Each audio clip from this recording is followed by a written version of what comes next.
Je crois que c'est bon. Hello, welcome, shalom, bonjour. Bienvenue à tous ce matin sur notre petite causerie. J'espère que vous vous portez bien en ce mercredi matin. Je crois qu'on est bien, bel et bien mercredi, que vous avez passé une bonne nuit et que vous êtes prêts pour pouvoir jouir de ce jour et en extraire le meilleur. Hello Jean-Luc, j'espère que tu vas bien. Merci d'être là ce matin parmi nous. Et donc justement, aujourd'hui, nous allons parler de gestion de l'imprévu. Ok? Merci, shalom, sois béni. Et, gestion de l'imprévu, pourquoi? Parce que tous les matins, j'encourage tout un chacun à extraire le meilleur de toutes les circonstances et situations de la journée. Et j'ai des messages en privé de personnes qui me disent oui, oui, c'est bien beau de dire extraire le meilleur, mais il y a toujours des tuiles, il y a toujours des choses qui arrivent, des choses, voilà. On a beau tout préparer, vouloir que tout se passe bien, et puis il y a des choses bizarres qui arrivent. Ça s'appelle des imprévus, ça s'appelle des tuiles, ça s'appelle tout ce que je ne voulais pas. Et ce matin, je voulais en parler un peu, en allant au-delà d'une simple journée de ce qui est organisationnel. Lorsque je me prépare, j'ai un projet, je m'organise et tout ça. Et c'est vrai qu'il y a des choses, des fois, ça s'appelle les imprévus que je ne prévois pas. Et qui plus est, ça a cette particularité de ne pas forcément m'arranger et me plaire.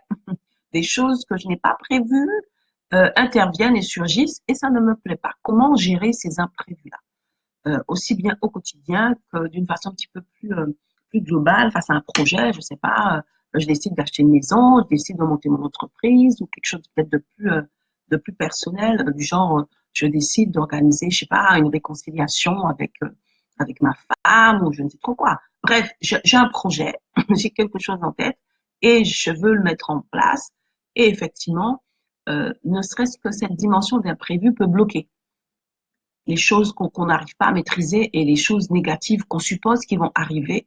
Ça peut même bloquer dès le départ, se dire je veux bien faire ça, mais à chaque fois que j'ai fait telle ou telle chose, j'ai été confrontée à telle chose à laquelle je m'attendais pas et voilà. Donc comment gérer les imprévus, aussi bien dans notre journée au quotidien que lorsqu'on a un projet bien précis, bien ficelé. Donc je vais faire un petit point avec vous là-dessus avec 7 étapes qui, à mon sens, peuvent énormément aider, qui sont déterminants.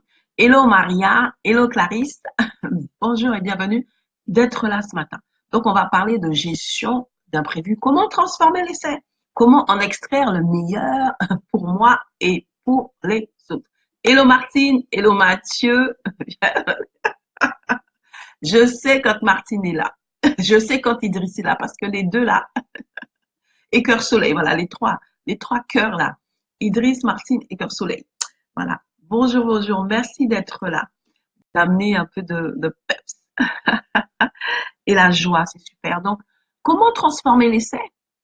Parce que de toute façon, ça fait partie de la vie, hein. Quelle que soit la chose, à un moment ou à un autre, j'aurai un imprévu qui va me confronter. Des choses que je n'ai pas anticipées forcément, que je n'ai pas souhaitées et qui arrivent malgré tout.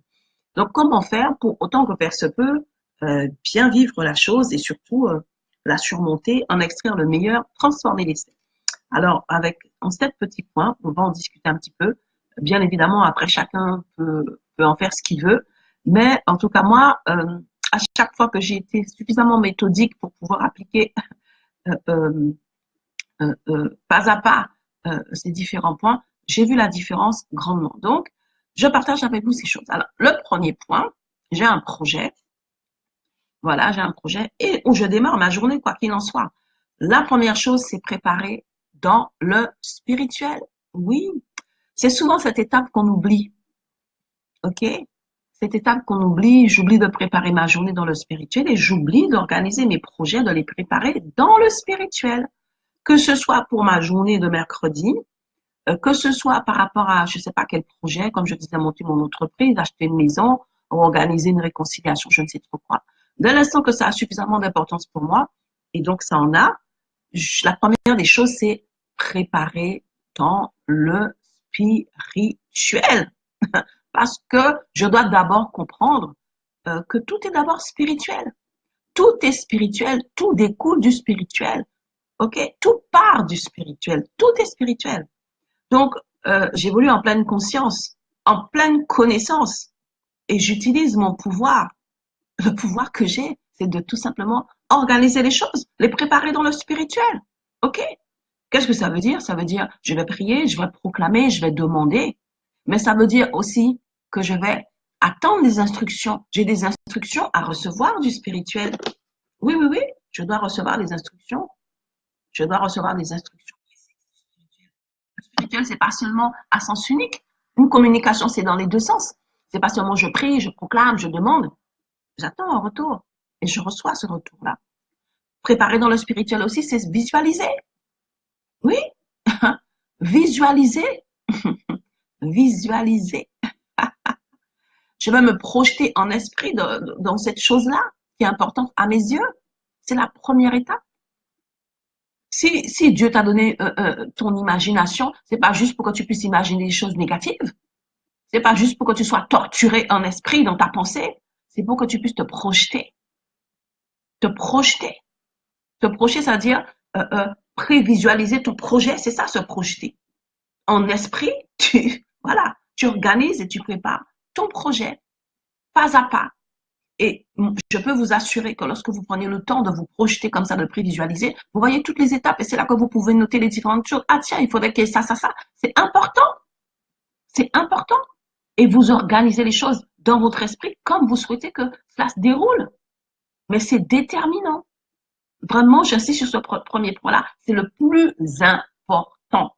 Préparer, organiser, structurer dans le spirituel avant de le faire dans le naturel, avant de faire quoi que ce soit dans le naturel. Le problème, c'est que on évolue pas en pleine conscience et tout de suite, boum, je vais acheter une maison, je vais me lever, je vais commencer à aller sur Internet, regarder des prix, je vais appeler nanana, et puis je vais être envahi d'informations diverses, des fois complètement opposées et voire très négatives. Commencez par me dire, oui, mais madame, vous n'aurez jamais le budget, nanana, et donc ça va m'envahir et ça va complètement miner mon projet de l'intérieur. Je commence, voilà, préparer dans le spirituel, premier point, ok?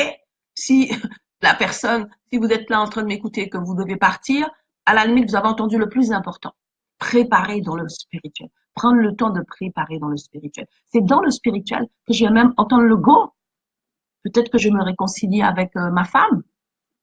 Je prépare ça dans le spirituel et dans le spirituel, je vais avoir les instructions à ce sujet et je vais savoir quel est le moment opportun, le moment propice pour aller vers cette personne. Je peux même savoir quoi lui dire, comment lui dire.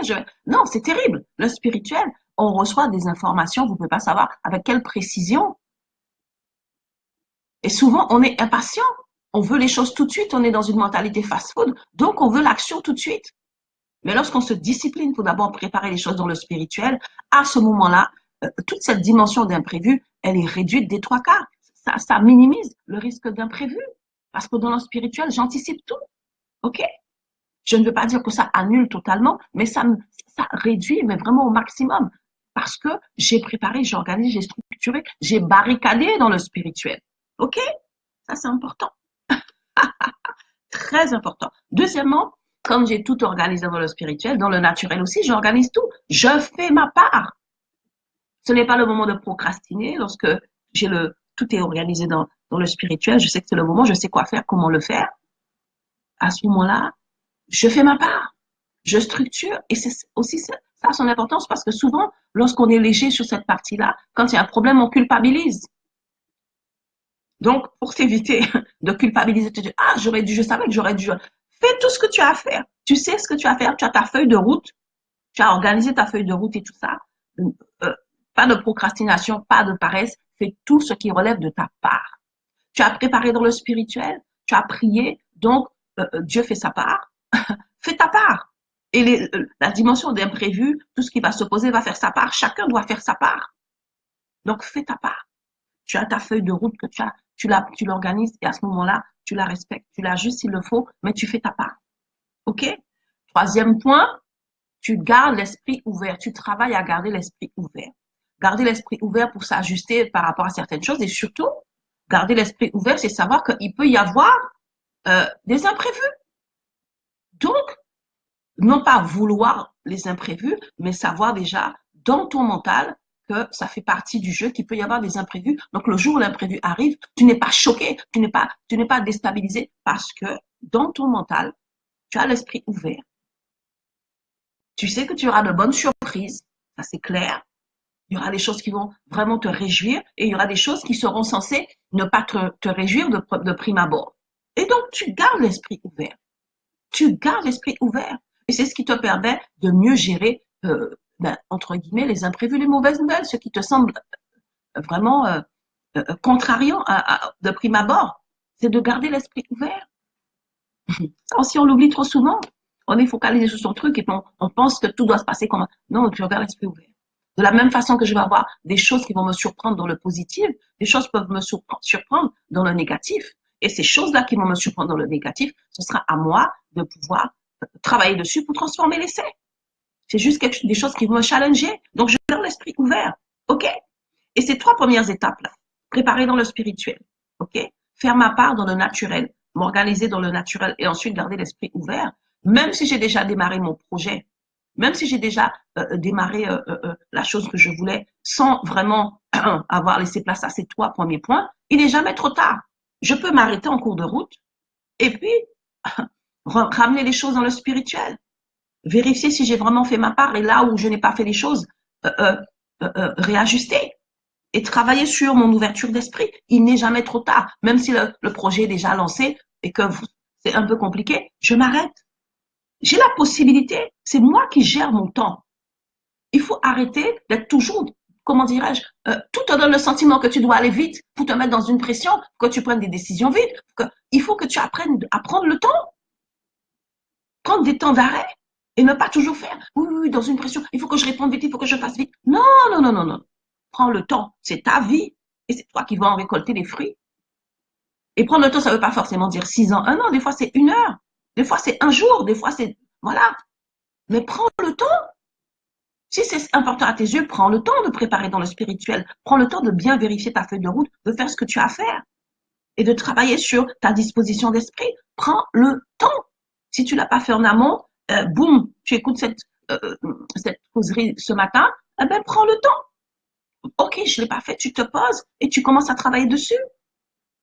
Cette préparation du spirituel, c'est pas seulement en amont seulement, mais c'est au fur et à mesure, puisque tu es censé préparer ta journée aussi dans le spirituel. Donc, tu ajustes les choses jour après jour dans le spirituel. OK? Bon, ça, c'est les 3 premiers points. Maintenant, concrètement, l'imprévu arrive. J'ai tout géré, j'ai tout fait. Je suis prête dans le spirituel, prête dans le naturel. Mon esprit, mon mindset, il est au top, top, top. Et boum, il y a un imprévu. Ah, il y a un imprévu. Malgré tout, il peut y avoir un imprévu. Et je peux vous assurer que les imprévus, toutes ces mauvaises nouvelles, ce sont des bénédictions déguisées. Ce sont des bénédictions qui sont là pour challenger ma foi. Est-ce que tout ce que j'ai proclamé dans le spirituel, j'y crois vraiment? Au point que quelle que soit la nouvelle qui arrive, je ne me laisse pas déstabiliser. Je prends le temps de l'analyser pour pouvoir en extraire le meilleur et ramener toute chose à mon projet. Parce que mon projet est dominant. Ma décision est dominante. C'est juste une façon de me challenger. Et c'est comme ça qu'on voit des personnes, même face à la mort, ils ne se laissent pas décourager. Non, non, non, mon fils n'est pas mort. On a un autre projet. Moi, j'ai eu des témoignages comme ça, même face à la mort d'un proche. Je dis non, on a trop de choses à faire ensemble. Mon projet est dominant. Et c'est comme ça que des gens ont ramené des situations moribondes à la vie, des personnes mortes à la vie. Donc, c'est tout simplement ce que tu appelles un prévu là, qui te stoppe net. C'est juste le challenge de la vie. Le spirituel là que tu as interpellé va te challenger pour savoir si tu crois vraiment en ça. Donc, lorsque l'imprévu arrive, 4e point, première chose très importante à faire, mais c'est ne rien faire. Tu prends un temps d'arrêt, tu ne réagis surtout pas sur le coup, tu dis rien, tu respires, tu te maîtrises, tu ramènes vraiment les choses dans le calme intérieur. Et encore une fois, je reviens à ça, tout est toujours mis en place pour qu'on puisse boum, boum, boum, boum, boum, boum, boum, boum. Non, il n'y a jamais le feu. Et comme c'est toi le pompier là, tu dois savoir avant de te lancer dans le feu, savoir comment comprendre les choses. Donc la première chose, c'est prendre le temps d'arrêt. L'imprévu arrive, boum. Là, tu avais commencé à monter ton entreprise, tu avais prévu, je ne sais pas, telle levée de fonds, tout se passe mal, et tatati tatata, on te donne l'information, non, non, c'est pas possible. Avant de commencer à partir en sucette, de commencer à appeler à droite et à gauche, et chercher un plan BCD, tu te calmes. Tu es en train d'organiser la réconciliation, comme j'ai pris cet exemple au début, avec ta femme, et entre-temps, boum, il y avait un truc que tu avais fait il y a 10 ans, qu'elle découvre, qui rend la situation encore plus tendue, eh bien, tu te calmes. Tu commences par te calmer, tu l'écoutes, voilà, voilà. T'es pas obligé de répondre tout de suite, de démarrer au quart de tour. Tu n'es pas obligé. Ce sont des fonctionnements qu'on nous a inculqués. On est toujours pressé, pressé, pressé, pressé, pressé. Et c'est après qu'on analyse. Et il est souvent trop tard. Parce qu'on a gâté le coin. Donc, première chose, tu prends ton arrêt, tu respires, tu te maîtrises, tu réagis pas forcément sur le coup. Voilà. Cinquième chose. Donc, c'est la deuxième chose lorsque tu as cette mauvaise nouvelle. Tu prends le temps de te renseigner. Prends le temps de te renseigner avant de paniquer. Prends le temps de te renseigner, de collecter toutes les informations nécessaires. Des fois, en te renseignant, tu te rends simplement compte que tu n'avais pas lu tout le courrier ou tout le mail ou que tu n'avais pas compris tout. Peut-être que c'est simplement, on te dit que oui, on te dit pas forcément non, mais que peut-être qu'il y a un complément d'information. Je ne sais pas. Des fois, on démarre au quart de tour, tout simplement parce que la panique, on a lu les premières lignes, on a entendu les premiers mots, on est paniqué parce que c'est un non, c'est un refus, c'est un rejet, c'est quelque chose de négatif. On n'a pas pris le temps d'aller jusqu'au bout. Mais alors, prends le temps de te renseigner. En prenant le temps de te renseigner, tu verras certainement que dans le problème, il y a une issue de sortie. Parce que c'est dans la mangue que se trouve la graine. OK? Prends le temps de te renseigner. Les tenants, les aboutissants, et ainsi de suite. Donc, voilà, la personne t'appelle pour te dire, écoutez votre dossier. OK, d'accord, mais qu'est-ce que je peux faire? D'accord, j'ai compris. Donc, vous me dites, ta. Donc, voilà. Mais oui, oui. Tu continues à gérer, à superviser ton projet. Tu laisses pas la panique gérer le projet à ta place. Tu laisses pas l'angoisse, la colère, la frustration, je ne sais trop quoi, prendre le relais. C'est toi qui gères ton projet. Tu continues à être ton maître d'œuvre et ton chef d'orchestre. Donc, c'est toi qui détermines à quel rythme les choses vont, comment elles vont. Et toi, tu as décidé que tu vas jusqu'au bout. Donc, tu prends le temps de poser des questions. Voilà. OK. Lorsque tu as toutes ces informations-là, tu reviens au premier point, le spirituel. Tu réajustes dans le spirituel. Tout simplement. Tu as préparé dans le spirituel. Il y a quelque chose, il y a un contrevenant. Eh bien, tu réajustes dans le spirituel. C'est pas compliqué. T'as pas besoin de paniquer. T'as pas besoin d'appeler toutes tes copines pour dire oui, tu sais, nanana. T'as pas besoin de faire tout ça. Tu réajustes dans le spirituel. Point 6. OK? Et septième point, c'est lorsque tu as pris le temps de réajuster dans le spirituel qu'à ce moment-là, tu passes à l'acte. Tu détermines une nouvelle feuille de route, tu réajustes ta feuille de route et là, tu poses les actes en conséquence. Et souvent, lorsqu'on a, boum, point 4, l'imprévu, OK, je squeeze l'étape de renseignement, je squeeze l'étape de réajustement spirituel et je passe tout de suite à l'action. Information négative, réaction. OK, et c'est pour ça que les imprévus sont mal gérés. J'ai préparé dans le spirituel, j'ai fait ma part, j'ai organisé dans le naturel, j'ai gardé l'esprit ouvert, l'imprévu arrive. Premièrement, je prends un temps d'arrêt, je respire, je me maîtrise, je réagis pas sur le coup. Ensuite, je me renseigne sur les tenants, les aboutissants de la situation. Ensuite, quand j'ai tous ces éléments-là, je réajuste dans le spirituel. Mais oui, tu as la main. Ne te laisse pas envahir par un trop-plein d'informations négatives. Et après, quand tu as réajusté dans le spirituel, à ce moment-là, tu agis. OK? D'accord? Y a pas le feu au lac. Tu vois, il n'y a rien qui puisse arriver dans ta vie que tu n'aies pas la capacité de dominer, de traiter et de gérer. Dieu n'est pas sadique pour te donner des situations en sachant que tu ne pourras pas, qu'il n'a pas mis en toi la force, la sagesse, l'énergie, la connaissance et la compétence nécessaires. Lorsqu'on n'arrive pas à le faire, c'est parce que justement, on a laissé les émotions, on a laissé toute la négativité de la situation nous envahir et forcément, OK? Donc, toutes ces choses-là, cela sous-entend que dans la gestion, l'organisation de ma journée ou de mon projet, je dois rester positif, serein, confiant. Et je dois faire attention aussi à mes paroles. Combien de fois l'imprévu arrive, tu commences à dire, ah, je savais ça. À chaque fois, ça foire. C'est toujours comme ça. Moi, j'ai pas de chance. Quand tu prends le temps d'arrêt, tu respires, tu te maîtrises, tu réagis pas, ça veut surtout dire que tu fermes ta bouche. Tu vas pas blackbouler, tu vas pas auto-saboter ton projet avec ta bouche. S'il te plaît. Si tu sais pas quoi dire, tais-toi. Oh, c'est la meilleure chose c'est la meilleure aide que tu puisses t'apporter, tais-toi. Si tu n'es pas capable de sortir des paroles inspirées, tais-toi. Au lieu de dire tout ce que ta chair va te dire. Ah, je savais ça, hein. Muriel m'a raconté cette histoire de préparer dans le spirituel, de faire ma part, mais ouais, de garder l'esprit ouvert, mais malgré tout, voilà ce qui m'arrive là. Non. Laisse Muriel tranquille. Ferme ta bouche. OK? Et surtout, des paroles, tu fais attention à tes paroles. Attention à tes paroles. OK? Et pour conclure, je vais rappeler ce que je dis toujours, toujours, toujours, toujours, toujours. Déjà, si tu te rappelles que toute chose concourt à ton bien, toutes ces étapes-là, tu vas les vivre positivement, puisque toute chose concourt au bien de ceux qui aiment Dieu. Toute chose concourt à ton bien. Même la chose que tu comprends pas, que tu n'aimes pas, que tu veux pas, que tu ne prévois pas, la chose la plus négative et désastreuse, elle est censée concourir à ton bien. Est-ce que tu en es convaincu? À ce moment-là, ta gestion des imprévus sera différente. Si tu as cette confiance-là, cette assurance-là, cette conviction-là, toute chose concourt à ton bien. OK? Et pour finir, moi, j'ai mis 2 questions de recadrage que je vous rappelle tout le temps. Lorsque je vis des imprévus, j'ai mes 2 questions de recadrage. Je vous assure que moi, ça fait la différence depuis que je me les pose et ça a fait la différence à tous les niveaux. 2 questions de recadrage. Et à chaque fois que j'ai oublié de me les poser, eh ben, je suis partie un peu en sucette et j'ai dû me ramener. Mais lorsque je me les pose, mes 2 questions de recadrage, ça fait toute la différence. Donc, les 2 questions de recadrage dont j'ai déjà beaucoup parlé dans d'autres causeries, boum, l'imprévu arrive. Première question, pourquoi est-ce que Dieu le permet? Quel est l'objectif de Dieu en permettant à cela de m'arriver?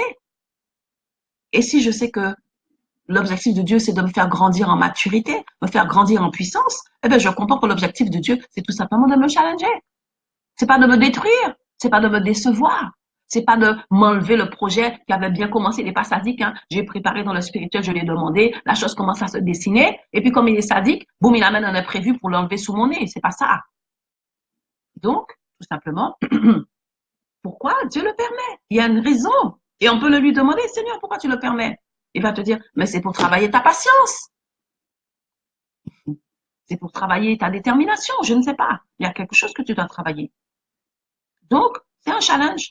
C'est pour cela que Dieu le permet. C'est un challenge pour ton âme, un challenge pour ton caractère, pour tes attitudes, pour tes fonctionnements récurrents là, que tu dois travailler, que tu refuses de travailler. Donc, la vie, des fois, met certains blocages pour te forcer à rentrer dans ce travail sur toi-même, que tu ne ferais pas au quotidien s'il n'y avait pas ça, s'il n'y avait pas ces défis-là du quotidien. Là, tu es obligé de travailler sur toi. Très positif. Et la deuxième question de recadrage, c'est pourquoi l'ennemi de ton âme? Oui, pourquoi est-ce qu'il a orchestré ça? Il y a quelqu'un derrière qui a orchestré. Quel est l'objectif de l'ennemi de ton âme? Il sait que tu es colérique. Alors, il a organisé ça pour que tu puisses partir en sucette. Il sait que tu es impatient. Il a organisé ça pour que tu puisses manifester ton impatience et laisser tomber. Il sait que tu n'es pas persévérant. Là où Dieu veut que tu travailles ta persévérance, lui, cette situation, l'ennemi espère à travers cette même situation que tu puisses te décourager et laisser tomber. Parce qu'avant, c'est toujours ce que tu as fait. Donc la situation là qui se présente devant toi, que tu appelles imprévu, que tu appelles contrariété, que tu appelles tuile, que tu appelles poisse, que tu appelles de toutes sortes de noms bizarres, en fait, c'est simplement le clin d'œil de la vie, le clin d'œil de ton Dieu pour te dire, malgré le projet qui est en train de se mettre en place, je continue à garder l'objectif principal de vue, à savoir le travail de ton âme, le travail de ton caractère, le travail de tes attitudes. Donc tiens, voilà un petit cas pratique. Tout s'est bien déroulé jusqu'à présent, mais je vais laisser un petit cas pratique venir sur ton chemin pour savoir si vraiment ton âme évolue bien, si tu maîtrises bien tout cela. Voilà. Donc, il n'y a pas de raison de paniquer. Il n'y a pas de raison de paniquer. Tu as en toi la puissance, le pouvoir, la capacité, le moyen de transformer l'essai. Et pour cela, tu dois prendre un temps, tu dois avoir une stratégie, tu dois avoir une feuille de route, tu dois avoir une organisation générale. C'est lorsque tu pars dans tous les sens, hein, que effectivement ça part dans tous les sens. Mais si toi tu pars pas dans tous les sens, je donnais l'exemple de Jésus dans la barque, j'ai eu l'occasion de faire une causerie là-dessus, la tempête soufflait et c'était terrible. Pendant que les disciples étaient en train de courir dans tous les sens, Ils étaient même persuadés qu'ils allaient mourir, lui, il dormait. La différence, c'est que quoi? La tempête n'était pas rentrée dans le cœur de Jésus, elle était juste à l'extérieur. Alors que les autres, elle était rentrée en eux et les agitait dans tous les sens. OK? Donc, ne laisse pas les situations t'envahir, les imprévus t'envahir. Ne laisse pas le message de la situation qui te dit, coucou, je suis une mauvaise nouvelle. Tu dis, coucou, tu n'es pas une mauvaise nouvelle. Tu es un challenge pour mon âme. Donc, tu es une excellente nouvelle. Parce que à travers toi et grâce à toi, je vais grandir en maturité, je vais grandir en puissance. Oui. Donc, c'est excellent. OK? Tu as la capacité et la possibilité de redéfinir les choses. Ne laisse pas la situation te dire, te donner le message qu'elle veut. Elle vient te dire, non, non, non, c'est la mort, c'est mort pour ton projet. Tu répètes, ah, c'est mort pour mon projet. Non, tu dis non, ah non, certainement pas. Situation, c'est pas toi qui décides. Est-ce que tu le sais, ça? Moi, j'ai décidé que mon projet, oh, j'irai jusqu'au bout et qu'il est glorieux. Alors, situation, tu sais quoi? Tu vas fléchir genou. Oui, oui, oui, oui, oui. OK? Voilà, voilà, voilà. Je crois que j'ai tout dit. En plus, je suis contente, il est 6h26. J'essaie de ne pas faire trop long, même si ça déborde un petit peu, ça peut arriver, hein, comme j'ai eu l'occasion de le dire et je le répète. Quand c'est trop long, je fais pause, je vais faire pipi, je prends un sandwich et je reviens. OK? Et puis, il y a le replay, donc on fait ce qu'on veut avec. Donc, voilà, voilà, voilà, voilà. Je crois que j'ai terminé aujourd'hui pour cette gestion d'imprévu. J'ai dit l'essentiel. Voilà, bien évidemment, si vous avez des remarques, soit dans le fil des commentaires, soit en message privé, il n'y a aucun souci. On est ensemble, je réponds en général assez rapidement pour pouvoir encourager tout un chacun à tenir ferme face aux imprévus. Ne laissons pas les situations, les circonstances nous déstabiliser et réduire nos standards, réduire notre vision, voire même l'effacer, l'occulter. Non, non, non, non, non. Je suis plus fort que ça. Tu es plus forte que ça. Ta vision est plus forte que ça. Alors, je t'encourage ce matin, pas seulement juste gérer les imprévus, mais à transformer l'essai, en extraire le meilleur. Il y a quelque chose de glorieux là-dedans pour toi. OK? Change de perspective, change de mindset et change d'approche. OK? Et surtout, maîtrise tes paroles.